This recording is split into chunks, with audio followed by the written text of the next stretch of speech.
nucleolos, como siempre, y algunas células completas, como siempre les he dicho, las estructuras de mayor peso, las estructuras de mayor peso. Correcto. Entonces, todo esto que queda por arriba, nosotros lo que llamamos sobrenadante, este sobrenadante es transferido nuevamente y aquí empezamos a centrifugar nuevamente a otra velocidad. Miren, si ustedes se dan cuenta, 50.000 gravedades, pero durante 2 horas. ¿Se dan cuenta? La primera centrifugación, 20.000 gravedades durante 20 minutos y lo que logramos colectar o precipitar eran estructuras completas, estructuras de gran tamaño, de masa molecular muy grande y muy compleja, la cual obviamente no es membrana, no es membrana, no es sistema de endomembranas. Esto probablemente se quede por acá. Esto se quede en el sobrenadante. Entonces, este sobrenadante yo lo transfiero a otro nuevo tubo, ¿correcto? Y en este nuevo tubo yo logro nuevamente, inicio nuevamente un fenómeno de centrifugación a una mayor velocidad, a una mayor velocidad y a mayor tiempo, 2 horas. Entonces, acá, ¿qué es lo que voy a obtener? Voy a tener un sobrenadante postmicrosómico. Y acá tenemos a los microsomas. Cuando nosotros llevamos a la microscopía electrónica, vamos a observar a estas estructuras membranosas. Recuerden ustedes, al ser estructuras membranosas y tener una naturaleza lipídica, estas estructuras membranosas y naturalezas lipídicas, por su naturaleza, nunca van a ser compactas, si no se pueden digamos, se pueden separar, ¿no es cierto? Así como cuando o si usted está cocinando, deja caer un chorro de aceite, esa vesícula de aceite por un momento se mantiene compacta, ¿no es cierto? Pero si usted la mueve, la moviliza, ¿qué es lo que va a lograr? Va a lograr formar, ¿qué cosa? Estructuras tipo micelares. Lo mismo pasa por acá. La estructura lipídica no va a ser una estructura compacta, sino va a ser una estructura tipo micelar, ¿correcto? Una estructura tipo vesicular. Y esto es lo que tú estás apreciando aquí en la imagen, ¿no? Producto de la microscopía electrónica. Así, aquí podemos ver en un corte transversal, podemos encontrar nosotros a al sistema de endomembrana. Si tú te das cuenta, este es el núcleo y aquí está la famosísima red, ¿no? La malla del sistema que confiere el sistema de endomembranas. Estas tú también las puedes ver por acá en esta célula. Tú estás viendo las de patocito, tú puedes ver acá el sistema de endomembranas con una mayor nitidez, ¿no? Membranas muy grandes, complejas, no son uniformes. Como naturaleza, no son uniformes. Y es más, de célula a célula tienen una total diferencia y también tiene implicancia el estado metabólico de esta célula, ¿correcto? Técnicas utilizadas para el estudio de endomembranas. Por ejemplo, la radiografía al microscopio electrónico. La microscopía electrónica es muy compleja, muy cara, difícil de ejecutar si es que no se tiene la experiencia con este tipo de tecnología, ¿no? Y poder analizar todas las situaciones desarrolladas por el transporte vesicular es complicado encontrar. Ustedes a través de la clase van a poder ver algunas imágenes logradas por microscopía electrónica en donde se puede apreciar diferentes momentos del tráfico vesicular, diferentes momentos del accionar de estas organelas del sistema de endomembranas. ¿Correcto? Ustedes aquí bueno, aquí ustedes están viendo un gráfico nada más. Ustedes están viendo acá un núcleo y acá están viendo al sistema de endomembranas. Ustedes pueden ver al retículo endoplasmático rugoso, ¿no es cierto? El retículo endoplasmático liso, que probablemente es esa estructura que están por acá, el aparato de Golgi, ¿no es cierto? Y las vesículas de secreción. O sea, estas tres estructuras normalmente siempre van a estar alineadas en una secuencia, en un proceso secuencial. Correcto. Retículo endoplasmático rugoso, aparato de Golgi, vesículas secretorias y podría mostrarse el exterior de la célula. Pero recuerden ustedes que muchos de los componentes de secreción también quedan o van a ser internalizados o llevados a algunas estructuras espaciosas de nuestra célula. ¿Correcto?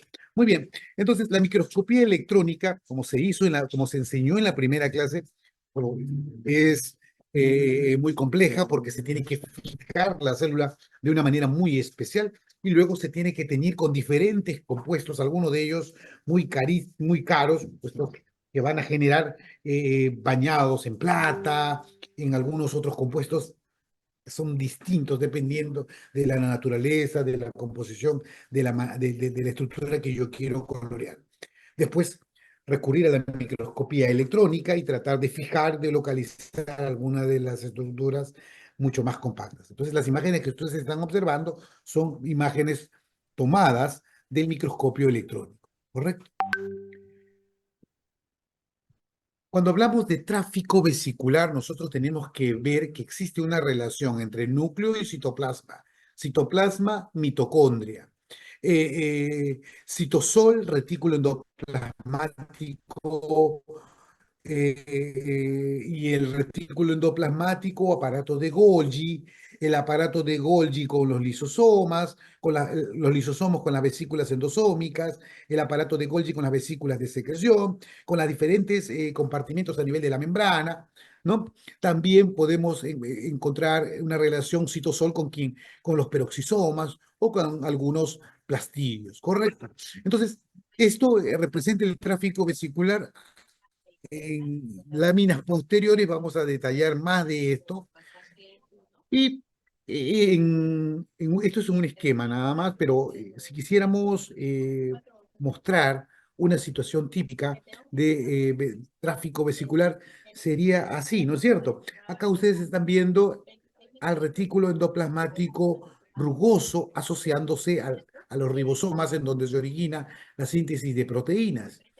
Entonces, esta síntesis de proteínas es un proceso que a veces lo hemos entendido como que el mensajero es leído por el ribosoma, ahí interviene la RNA de transferencia, genera la transmisión la lectura del codón anticodón, el sistema codón-anticodón, la transferencia de aminoácidos, la formación del enlace peptídico en la región P del ribosoma, ¿no es cierto? Y la unión del enlace peptídico y la unión continua de enlace peptídico hasta extendernos en una proteína enorme, grande, ¿no es cierto?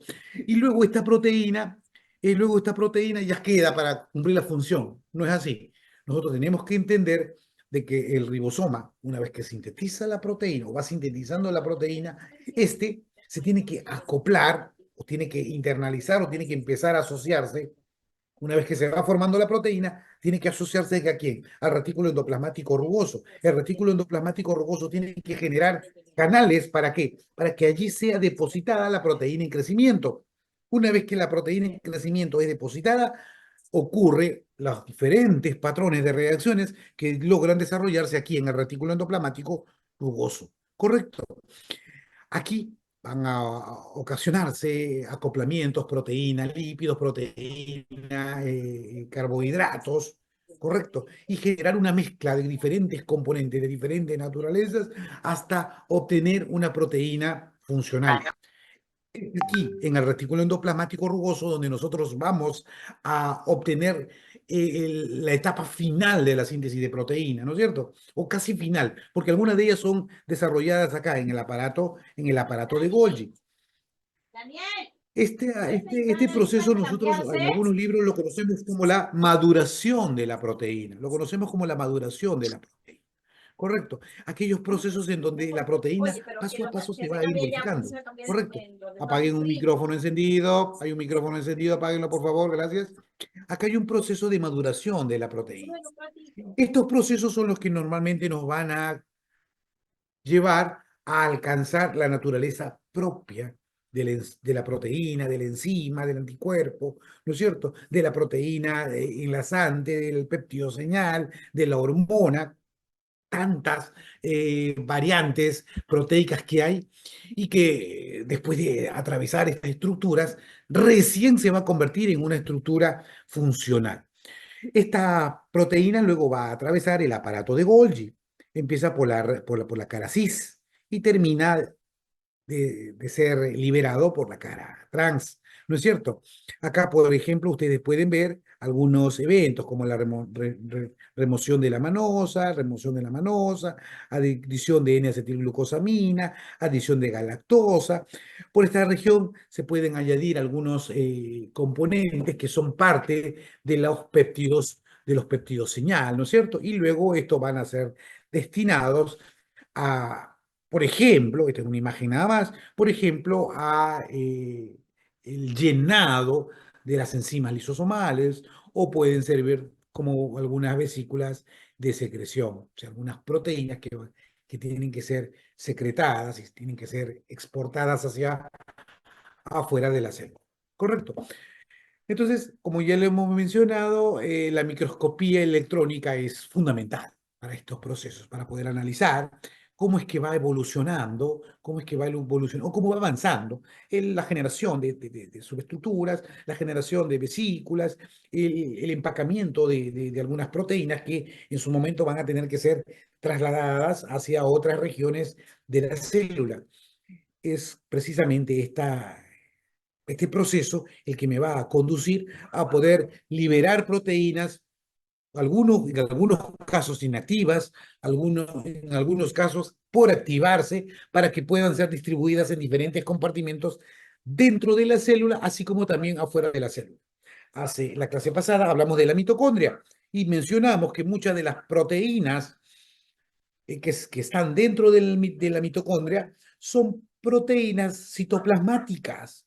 Entonces, ¿qué quiere decir? Que estas proteínas citoplasmáticas eh, fueron trasladadas hacia el interior de las mitocondrias, ¿no es cierto? Hacia el interior de las mitocondrias, ¿no?